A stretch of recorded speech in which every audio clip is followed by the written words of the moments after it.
Hey there! Just to let you know, this is a part 2 of Blood Rain Curse of the Yoma, a review I did a little while ago. Now, if you've already watched that, please feel free to either refresh your memory on what's happened previously, or continue watching the video. But if you haven't, it probably would be helpful if you were to watch it. I'll leave the link right up here, just so that you can click on it and come back to this video. But, if you're ready to begin, without further ado, thanks again for watching. This is Blood Rain Curse of the Yoma, Part 2. I've done musical comedy, but that was long ago. And since then, I've done cosplay, vlogs, a cooking show. Speed drawings, well, I've done a few. Skateboarding and funny skits, I've done that too. So maybe I'll do a review. So I wrote this little song for my new show, Rants. Well, here we are again, watching Blood Rain Curse of the Yoma. It's time to find out what happened to Hikage after he very casually walked away from his clan. He's probably still searching for Maru, and I'm sure that he's going to be in for one hell of a ride. As are we. I should know, I had to edit the video, and I nearly had an aneurysm because of it. So, enjoy the pain that I had to go through to make this video as entertaining as possible, and let's just hope it doesn't jump us right in the middle of some random event that we have no idea what it's about. Because, I mean, why would it do that? Why would it throw us in with... 2 years later, we find Hikage spacing out at the beach, looking out at the storm that is coming his way. I don't know if that's a good idea, Hikage. You might want to go take shelter.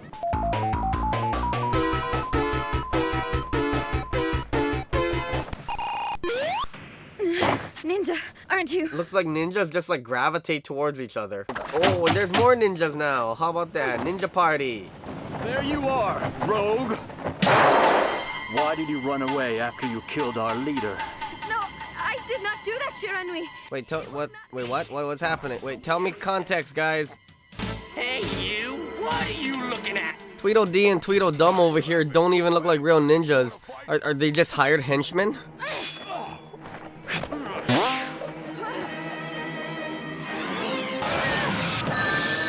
You killed our leader to betray us? Okay, wait, no, you can't just throw me in here with a bunch of random events that I didn't experience. Shiranui?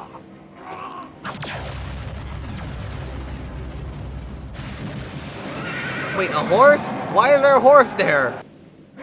Maru with Crazy Fang. What? So I guess Maru has fully been reborn now because he seems to be in a permanent state of like going Super Saiyan.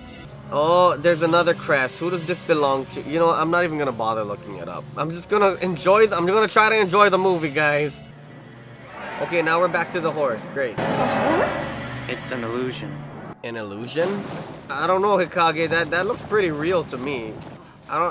You know, like I can't. I'm no detective, but I think that by him killing that guy, that's not an illusion. That's pretty real. Was it you who killed my companions? One after the other? Why does the horse sound like a demonic Hank Hill? My name is Crazy Fang, and I sell propane and propane accessories to the Yoma, I'll tell you what. My name is Majumi no Miko. I control the seas. There is another who controls the land. When we unite, all of the Yoma in the world will be revived. So I guess that this part kind of gives us a clue as to what's happening. In Japan, they worship the horse as a god, and they believe that the spirits came to earth on them. But in the Bible, death comes riding in on a white horse. In other words, Hikage, you might want to stay away from that thing. Hikage, this is why you can't just pick a fight with a god horse. You gotta... Oh, no, never mind. You just killed it in its own element. You're a ballsy asshole, Hikage. Freaking Hikage. Okay, so while that's happening, this thing over here wants to kill Hikage, and Maru says, yeah, go ahead, sure. And Maru also says that he wants to head back east to do something, probably evil. And then he also says he wants to do something else with the Mikawa province, which is right here on the map. And I tried to figure out where Maru and Hikage were, but you know what? I'm over this already, so good luck finding them. If you know what geometric location they're at, leave it in the comments below. God damn, your guess is as good as mine. We cut back to the ninja girl who's crying at the loss of her friend who apparently tried to kill her, and Hikage offers some words of comfort. Just like a woman. Stop crying. Good one, Hikage. You really have a way with words. Great, so now the ninja friends. That's awesome, Hikage. Good on you, buddy. You get all the ladies by literally being an asshole. The two ninjas reach a village by nightfall, and we find the female ninja's name is also Aya. My name is Aya. You know, maybe Aya's a common name in Japan, kind of like the last name Smith. So while Hikage washes his face, Aya goes off and looks for someone who will let them spend the night. She finds a mother with a crying baby, and she wants to hold the baby because, you know, like, babies are cute when they're crying and being dramatic. But it turns out that baby's probably dead. You want to hold him? The head! The baby's head! Because everybody in the village is a ghost. Is this the part where they're gonna fight the army of the dead? God, this looks really creepy. I bet they're gonna get into some big fight and... oh, no, they're not gonna fight? What the heck? You're not gonna fight? All the villagers have died. I thought there was gonna be a big battle. The dead. Okay, so I guess you just have the sixth sense now. I see dead You know, you seem really calm for being surrounded by a bunch of dead ghosts, Hikage. Is this something that happens to you to the point where you're numb to it already? Maru, what does he mean to you? He tried to kill me. And when you find him, you'll kill him? Yeah, Hikage, you really know how to treat the ladies.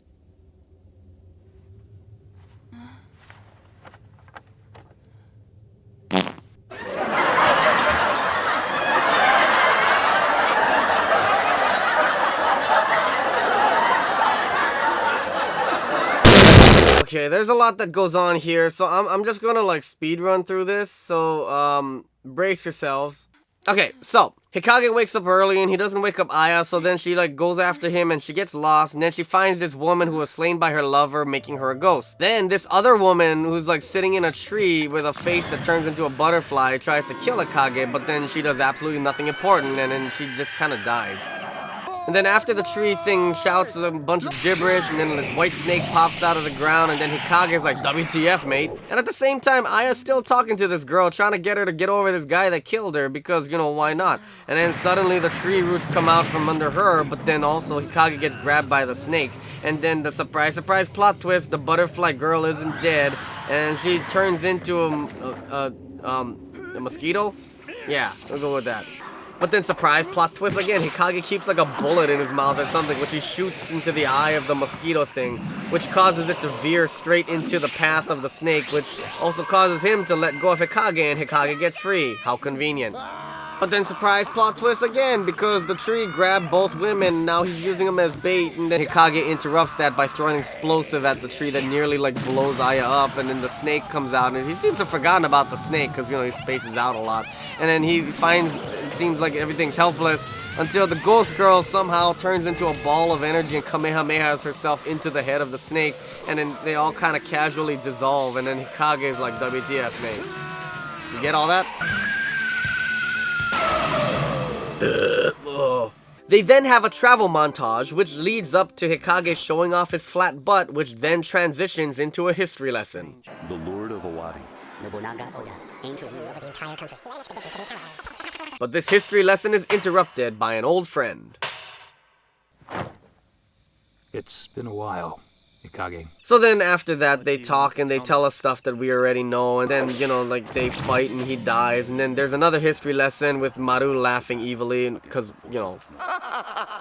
So Hikage readies himself as Aya is internally screaming because she knows that he's gonna go after Maru, and he's probably gonna die. But then again, do you remember the time when he punched a god horse in the mouth? He didn't die then, so he might not die now. As he walks away, she begs him to kill her because, you know, she can't live without him for one reason or another, and he refuses, so she screams.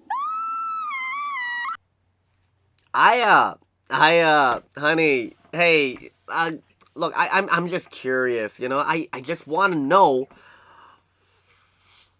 what part of your journey with him did you feel those sparks connect? You know, what part of his cold, dark demeanor and borderline sociopathic tendencies do you find attractive, and what's going on up there? Why am I still watching this? Oh my god. Okay, so while you're screaming, he's daydreaming of the time him and Maru went running through the field of like flowers together. You know, maybe Hikage might secretly be in love with Maru. Maybe the reason he doesn't really show affection is because he's not into girls. I mean, you know, let's just not rule that out.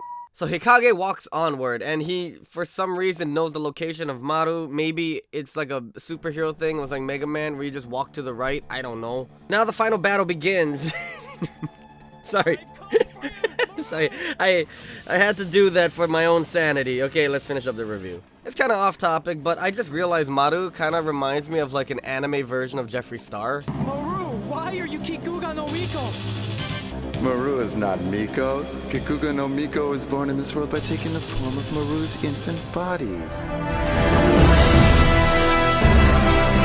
Oh, of course, you know, plot twist again. I'm genuinely having a difficult time getting through this review, guys. I want you to transcend humanity too.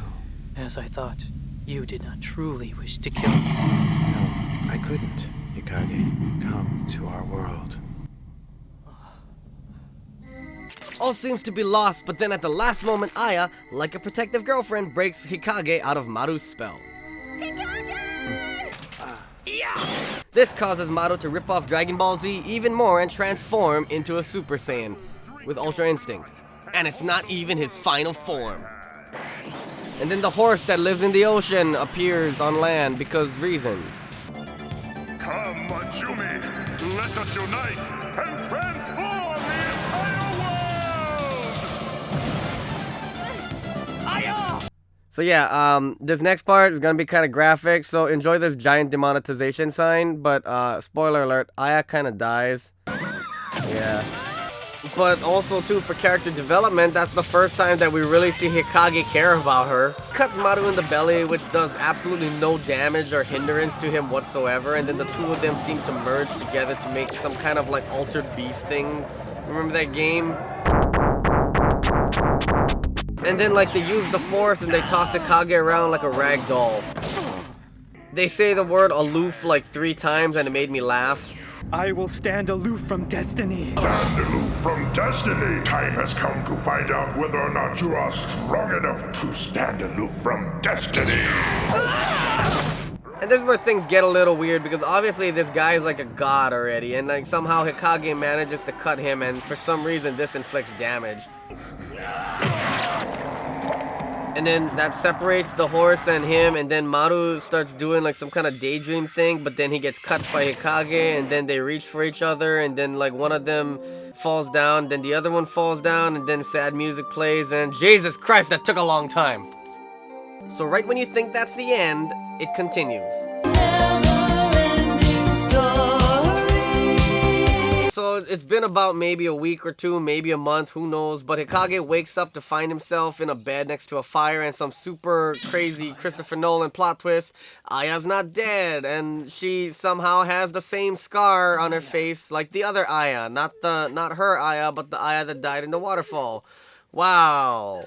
Coincidence? I think not. Hikage finally realizes how much he loves her and how much she loves him, and then he tells her the words that she's always wanted to hear. You cry too much. Just like a woman. Hikage. No, dude, you're not supposed to say that. It's 2020. Oh, my God, never mind.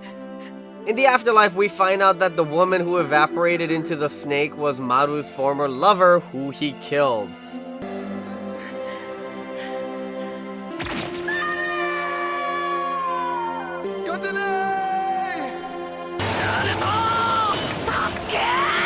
And she still loves him, so she gives him her life force so he can come back as another human and live a better life.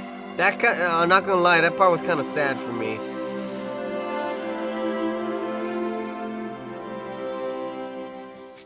I guess it's been a while, probably 9 months to be exact, because we see Hikage and Aya walking down to find a baby on the road where her mother died giving birth.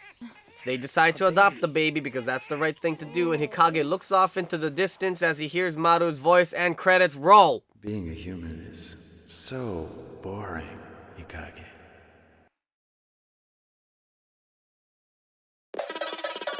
And that was Blood Rain, Curse of the Yoma. You know, looking back on it, all jokes aside, it really wasn't that bad. There probably was a lot of history that I didn't understand, and therefore I just kind of like tiptoed over it. But other than that, the animation for its time was pretty cool. You can tell that it's hand-drawn as well. There's a lot of work that went into it, and as much as I joke around with Hikage being kind of like a boring, bland ninja, I honestly prefer him over Sasuke from Naruto. But ultimately, let me know what you think in the comments below. And have a good one. See you guys on the next video, whenever that may be. I still got a couple more Sanji vlogs in me before I'm done with this. Hey, we'll see you on the next video. I don't know how to end this intro, so I'm just gonna keep doing this until you click on something down below or on the side or whatever's around here. Maybe you might find some other recommended videos of mine on down in the recommended part. I don't know. Maybe you should click on my name down there, and then you'll see all the videos I've made, all 600 something of them. You can watch them all. Marathon, Grand Uchida Marathon. Yeah, okay, I'm done. Bye, guys.